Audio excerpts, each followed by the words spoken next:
It's Tom and Todd's Face Off on WRKO.com. We've entered the magic month of February. Winter coming to an end, summer around the corner. We love to talk about all the good things on Face Off here on WRKO. British Prime Minister David Cameron says multiculturalism has failed. Do you agree? Cameron hit a home run this week with this comment about the failure of multiculturalism and the failure to confront some of the worst aspects of multiculturalism. He falls in line now with Sarkozy and Merkel. And actually, it's interesting when European leaders are ahead of American opinion on this thing, or at least American political opinion. I think it's important to remember that European leaders have been ahead of us with pursuing the stupidity of multiculturalism.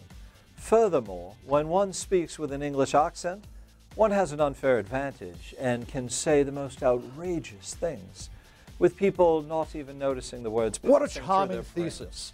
I nominate the King's Speech for an Oscar. Michelle Obama is going after the National Restaurant Association. Does she even have the right to pressure private business? Is she being a political bully? I'm picturing that this is actually a little in-marriage battle being fought outside of the White House. Barack, as we know, loves junk food. Can't wait to go to the next burger joint or fried chicken place.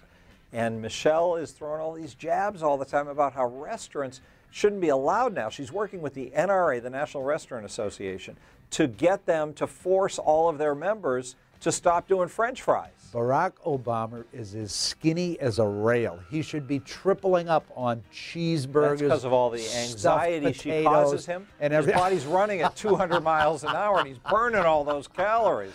She's driving him crazy. Michelle is doing what a lot of first ladies do, but there's a risk here that she comes across as a political bully, and that a nudge or an encouragement all of a sudden becomes a little arm twist. This is a little different than Laura Bush encouraging reading. What are your thoughts on the Super Bowl? Pretty good game, not as compelling as I hope, but a reasonable game, competitive right to the end, so you can't complain. I think the NFL is completely out of their mind. They are so self-indulgent, the excess, the nonsense, the notion that somehow or other this is an Iwo Jima movement or moment, that it's the equivalent of D-Day and Normandy invasions is ridiculous. It's absurd. It's a football game. Bigger than a Normandy invasion, as you know.